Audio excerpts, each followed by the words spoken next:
දැන් ලංකාවේ කෙම් ක්‍රම තියෙනවානේ කෙම් කොම්බෝය කය යන්නයි අල්මා යන්නයි කෙම් ක්‍රම. දැන් වර්තමානයේ ඉන්න තරුණ පිරිස් දන්නේ නැහැ.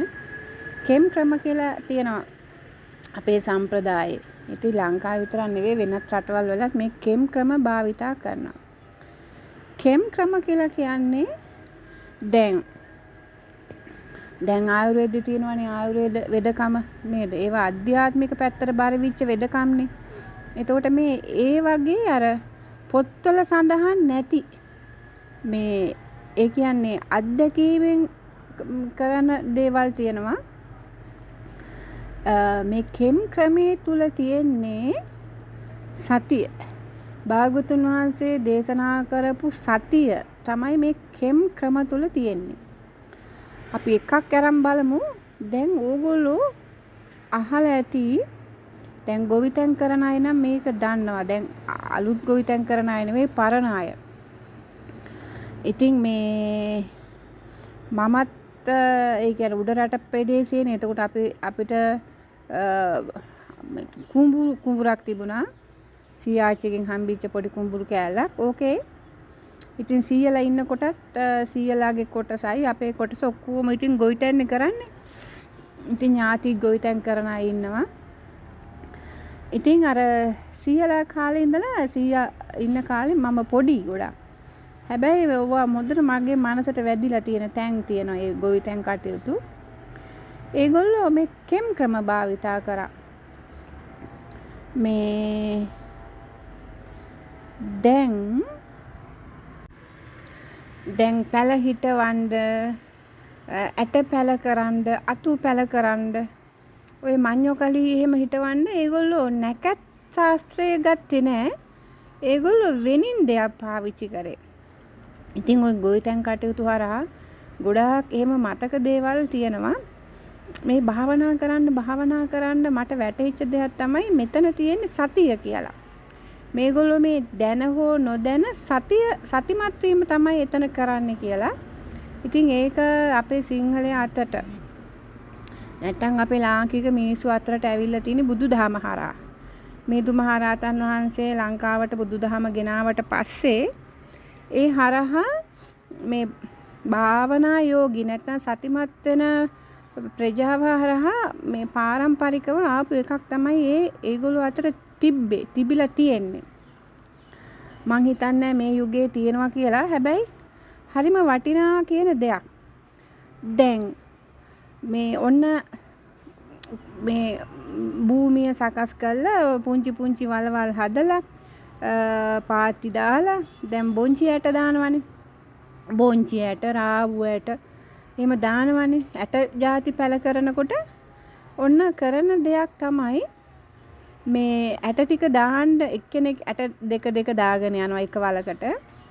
තව එක්කෙනෙක් පුංචි සොරණියකින් අර පුංචි වල වහගෙන එනවා. ඊට පස්සේ තමයි අර මල් බාල්දියකින් වතුර දාන්නේ. ලොකුවට වතුර දාන්නේ මල් බාල්දියකින් අර උඩින් දාපු ප්ලාස්ටික් තෙමෙන්න දානවා. ඉතින් මෙන්න මේ වෙලාවේදී ඒගොල්ලෝ කරන ක්‍රමයක් දැන් මටත් පුංචි කාලේ කියලා තියෙනවා. පොඩි මේ බකට් එකකට තමයි මේ පොඩි කෑන් එකකට තමයි බොංචි ඇට දෙන්නේ. පොඩි ටින් එකකට තමයි රාබු ඇට දෙන්නේ. එහෙම දෙනකොට කියනවා මේ කතා කරන්නේ නැතුව මේ ඇට දෙක එක වලකට දාන්න කියලා. කතා කරන්න එපා කියනවා. ඉතින් ඒ ඔක්කොමලා ඒ වෙනකොට ඒ මේ භූමියේ ඉන්න කවුරුත් කතා කරන්නේ නැහැ. දැන් එතන යන්නේ ණයත් එක්ක වුණත් කතා කරන්නේ නැහැ. බිම් බලාගෙන කරන්නේ. වටපිට බලා සද්ද කරන්නේ. බිම් බලාගෙන හරි නිහඬයි. ඒක පටන් ගන්න කලින්ම කියනවා කතා කරන්න එපා. සද්ද කරන්න එපා. වටපිට බලන්නේ නැතුව මේ ඇට දෙක දාගෙන යන්න කියලා. අනිත් කෙනත් වහගෙන එන කෙනත් එහෙම තමයි කරන්නේ. ඉතින් ඒ දවස්වල තේරුන්නේ ඇයි මේක මෙහෙම කරන්න කියලා. ඉතින් අර නිහඬව නිශ්ශබ්දව එහෙම බොංචි ඇට දෙක එක වලකට දාගෙන එනකොට පුදුමාකාර මේ අර කරන වැඩේ පිළිබඳව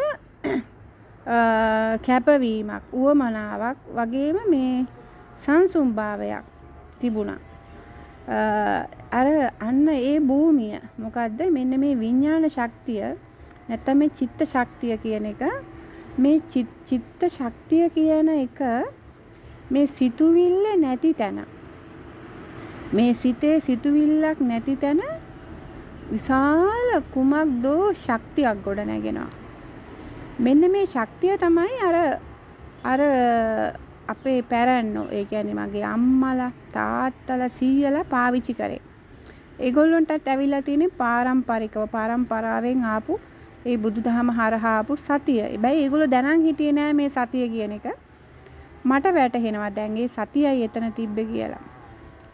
ඉතින් ඇත්තටම දැන් කාලේ ගත්තාම වගාවක් කරාම ඒ වගේ අර කොඩොල් රෝගය, කහ රෝගය, ඉතින් කෘමි සත්තු එහෙම හරියට දැන් කාලේ. ඊට පස්සේ ඒවට වස විස ගහලා අර කෘමි මරලා ඉතින් විශාල අකුසල් තොගයක් රැස් කරගන්නවා අන්තිමට අර වියදම් කරපු මුදල්වත් ගන්න බෑ. පළදාව නැහැ. ඉතින් අර ඒ බීජ දැන් කියන්නේ නම් ඒ බීජවල දෝෂේ කියලා නේද? ඒ කුෂි කර්ම වලින් කඩවල් වලින් දෙන බීජ එච්චර මේ ක්වොලිටි නෑ කියලා. හැබැයි මම දකින දෙයක් තමයි බීජවල ක්වොලිටියට වඩා ඔතන තියෙන සිතේ ක්වොලිටිය නෑ එතන.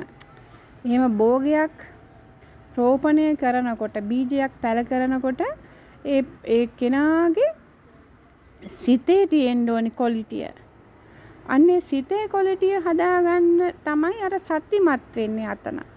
එතකොට ඕනිම බීජයක් ඒ කියන්නේ විද්‍යාත්මකව ගත්තොත් කියයි මේ බීජෙට මේ සුදුසුකම් තියෙන්න ඕනේ කියලා ඒක වෙනම කතාවක්. නමුත් ඉතින් ඕනිම කෙනෙක් නේද? ඕනිම මීහරකේ දුර්වල බීජයක් පැල කරන්නේ නැහනේ. ඒතර ගොවියෝ දන්නවා ගොවි මහත්තුරු ගොවි නෝනලා දන්නවා බීජ තෝරගන්න. මේ පිරිපුන් බීජ තෝරගන්න ඒගොල්ලෝ දන්නවා. ඒතර පුස් බීජ පැල කරන්නේ නැහැ. ඉතින් ඒ වගේ අර පිරිපුන් බීජ තෝරගත්තට පස්සේ අර විඥාන ශක්තිය, සිතේ ශක්තිය, චිත්ත ශක්තිය පාවිච්චි කරොත් මෙන්න මේ සත්‍ය කියන එක පාවිච්චි කරොත් සතිමත් වුණොත් අර භෝගයට ඒ රෝපණය කරන වෙලාවේ තුල ඇති වෙන ඒ චිත්ත ශක්තියේ ප්‍රබලතාවය නිසා භෝගය හොඳින් වැඩෙනවා. ඊළඟට ඒ වගේ කෘමි සත්තුන්ගෙන් හානි වෙන්නේ නැහැ. ඊළඟට එක එක ಜಾති රෝග හැදෙන්නේ. ඊළඟට තමයි මේ සුදුසු විදිහට ඒවට මේ වතුර පොහොරේ භූමිය පවා පරිසරයෙන් සකස් කරලා දෙනවා. ඊළඟට තිරිසංගත සත්තුන්ගෙන් ආදීන් හානි වෙන්නේ නැහැ. සොර සතුරන්ගෙන් හානි වෙන්නේ. ඊළඟට හොඳට ඒ වගේ ඵලදාව ලැබෙනවා. ඒක මං අත්දැකලා තියෙන එකක්. මොකද අපිත් ඔය පුංචි ගොවිතැන් කටයුතු කරපු පවුලක් හින්දා මේ ඒ වගේ මේ ගොවිතැන හරහා විශාල විදිහට මේ සතිය කියන එක ආදි කාලේ අය පාවිච්චි කරලා තියෙනවා. ඒ කාලේ අයට ගොඩාක් ඵලදාව. දැන් අපේ සීයලා ගත්තොත් එච්චර ලොකු කුඹුරක් නෙවෙයි. මං හිතන්නේ ඒ කුඹුරෙන් ඒගොල්ලෝ ගොඩක් පවුලක් හිටියා. ඒ කියන්නේ ඒ සීයාගේ දරුවොත් ඒ වගේ ජීවත් වුණා. මේ කුඹුරේ දැන් අවුරුද්දට දෙපාරක් තමයි ඒගොල්ලෝ කුඹුර වගා කරන්නේ. කුඹුරු වී. ඉතින් ඒ වී ගොයන් කපලා වී ගත්තාම ඊළඟ අවුරුද්දෙත් වී ටික ගෙට ගන්නකම් අර වී අතිරික්තකුත් තියෙනවා. අර ඒ කියන්නේ හොඳ පළදාවක් තිබුණා. දැන් වගේ වස විස ගහන්නේ. ඉතින් අර අනවශ්‍ය පොහොර දාන්නේ නැහැ. ඉතින් ඒගොල්ලෝගේ තිබුණා හරි ලස්සන ක්‍රම. මේ අනවශ්‍ය විදිහේ පොහොර එහෙම නැහැ. ඉතින් අර ඒ පිදුරු හොඳට මේ පිදුරු ටික දැන් ගොයන් ඉවරුනහම පිදුරු ටික එක තැනක ගොඩ ගහනවා යාලා. ඒවට තිබුණා මේ කුඹුරේ ගල් අහුවෙන ඒවා එකතු කරලා ඒ ගල් ගොඩක් තිබුණා. ඒකට ගල් තුඹේ කියලා කියන්නේ. තුඹසක් වගේ ගල් එකතු කරලා තුඹසක් වගේ අදටත් තියෙනවා. ඕනි කෙනෙකුට බලන්න පුළුවන් ඇවිල්ලා හිතා ගන්නත් බෑ එවැනි ඒ වගේ පුංචි භූමි ප්‍රමාණයකින් අච්චර ලොකු පවුලක් ජීවත් වුණාද කියලා. එතකොට මේ දැන් වගේ නම් බෑ. දැන් ඒ භූමි වලින් එහෙම පළදාව ගන්න බෑ. දැන් වැඩ කරන්නේත් නෑ මං හිතන්නේ. ඒවා දරුවෝ අතර බෙදිලා ගිහිල්ලා පිස්සු නටනවා. නමුත් අර ඒ වගේ පුංචි භූමි ප්‍රමාණයකින් අපේ තාත්තගේ පවුලේ සීයා ගත්තාම සීයයි ආච්චි හැරෙන්න දුවලම 5යි පුතයි. ඊළඟට දුවලා පුතාලා බැන්දලා පස්සෙත් ඒ දරුවන්ගේ දරුවොත් ජීවත් වෙනවා. අදටත් එහෙමයි. ඒ භූමි පාවිච්චි කරනවා. නමුත් අර මුලදී තිබ්බ පළදාව මම දකින්නේ මේ අර තුඹසක් තිබ්බ ඒ කුඹුරු ඉඩම් වලින් එකතු කරලා ගත්ත අර ඒවා කොටනකොට හානකොට හම්බිච්ච ගල් ගෙඩි එක තැනකට ගොඩ ගැහුවාම තුඹසක් වගේ ගොඩ ගැහිලා ඒකට ගල් තුඹස කියන්නේ. මේ මොකද ගල් තුඹේ කියලා කියන්නේ. තුඹස කියන එක තමයි අර. ඉතින් අර ගොයන් කපලා ඒ මේ පිදුරු වී ටික ගත්තට පස්සේ පිදුරු ඉතුරු වෙනවනේ. ඒ පිදුරු අර ගල් තුඹස උඩ ගල් තුඹේ උඩ මේ ගොඩ ගහනවා. ඊළඟට ඒගොල්ලෝ කුඹුර හානවා. වතුර දාලා ආයෙ ගොවිතැන් කරන්න හානකොට අර ගොය මේ ගොයන් ගහේ මුල් ටිකයි අර ඉතිරි මේ කැපුවට පස්සේ ඉතුරු වෙනවනේ පොඩි පිඩැල්ලක්. ඒ ටිකයි මේ අර හාලා මේ පස්වලට මඩවලට යට කරනවා. ඒවා අයින් කරන්නේ නැහැ. මේ යට කළා දානවා. ඊළඟට හොඳට මේ අර මේ හැවට පස්සේ අර පිදුරු ටිකත් ආපහු මේ ඒ අතුරලා මේ කුණු වෙන්න අරිනවා. ඉතින් හොඳ පොහොර. ඉතින් ඒගොල්ලෝ ඉස්සර මම දකින දෙයක් තමයි මේ හරක් ඇති කරා. ඒ හරක්ගේ ගොම කියන්නේ අවුරුද්ද මුළුල්ලේ එකතු වෙනවනේ ගොම. ඒ ගොම මේ අර කුඹුරේ ලියදිවල ගිහිල්ලා මේ හලනවා. ගොම මේ හලලා ඒ ගොම ටික දවසක් තියලා තුනී කරලා මේ ආපහු අර භූමිය සකස් කරන්නේ එහෙමයි. ඉතින් කුකුල් ඇති කරා. ඒ කුකුලන්ගේ මේ කුකුල් මේ ජරාව කුකුල් ගූ කියලානේ කියන්නේ. ඒ ඔක්කොම අර කුඹුරට ගිහිල්ලා දානවා. ඉතින් හොඳ පොහොර. ඊළඟට ඔය මේ ඊට පස්සේ කොහොඹ කොළ මේ දානවා ඒ ලියදිවලට. කොහොඹ කොළ දාලා එතකොට අර කෘමි සත්තු හැදෙන්නේ නැහැ. ඊළඟට කොහොඹ ඇට මෙහෙම තලලා මේ රෙදි පොට්ටනි වල ගැට ගහලා මේ ඒ කුඹුරේ නියරවල වතුර කඩවල් තියෙනවනේ දිය කඩਿੱති. ඒ වගේ මේ ගලක් තියලා තද කරලා තියෙනවා. එතකොට අර වතුර බහින්නේ අර කොහොඹ ඇටත් සෝදගෙන. ඉතින් අර මුළු කුඹුරටම අර කෘමි සත්තු එන එක නතර වෙනවා ඒකෙන්. ඒ කාලේ ඒගොල්ලෝ වසවිස ගැහුවේ නැහැ.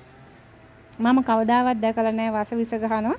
පස්සේ සීයලාගෙන් පස්සේ අපේ අයියලා එහෙම මේ ගොවිතැන් කරන්න පටන් ගත්තාම ඒගොල්ලොන්ට ඔය කුසිකර්ම හරහා අර වගේ මේ වගේ වසවිස ආවා. ඊට පස්සේ පාවිච්චි කරා. ඉතින් විනාශයක් තමයි වුනේ. අත්දැකීමෙන්ම මම දන්නවා මේ විනාශේ පැත්තට තමයි ගියේ. ඉතින් මේ වගේ මේ බුදුදහමෙන් ආපු ක්‍රම තිබුණා මේ ගොවිතැන හරහා. උතින් ගොවිතැන හරහා විතරක් නෙවෙයි කැවිලි පෙවිලි හදනකොට පවා මේ හැම වෘත්තියකම බුදුරජාණන් වහන්සේ පෙන්නපු මේ සතිය පාවිච්චි කරලා තියෙනවා ශ්‍රී ලාංකික අය. ලංකාවේ විතරක් නෙවෙයි විදේශ රටවල් වල පවා මේක බුදුදහම ව්‍යාප්ත වෙච්ච රටවල් තිබුණානේ. ඒ රටවල් පවා මේ ක්‍රම පාවිච්චි කරලා තියෙනවා. විශේෂයෙන් ආයුර්වේද ක්‍රමේ ආයුර්වේදේ තියෙනවා. ඊළඟට යන්ත්‍ර මන්ත්‍ර තුලත් භාග්‍යවතුන් වහන්සේ පෙන්නපු සතිය ගැබ් වෙලා තියෙනවා. එතකොට අපි මේවා ඉතින් කතා කරමු. ඒතර තේරෙනවා මේ ලංකාව තුල බුදුදහම පැතිරිච්ච රටවල් තුල විශේෂයෙන් ලංකාව තුල කොච්චර මිනිස්සු අතරේ ඒ භාග්‍යවතුන් වහන්සේ පෙන්වන මේ සතිය තිබිලා තියෙනවද කියලා. දැන් එන්නේ ඒ කියන්නේ දියුණු යුගයේ කියාගෙන මේ අධ්‍යාපන ක්‍රමයේ යටතේ සහ පාලන නේ පාලකයන්ගේ ගන්න එක මෝඩ අදහස් හරහා ඒ කියන්නේ විදේශීය ආක්‍රමණනේ මේවා. විදේශීය රටවල් වලින් විශේෂයෙන් බටහිර රටවල් වලින් දෙන තියරියනේ පාලකයෝ පාවිච්චි කරන්නේ.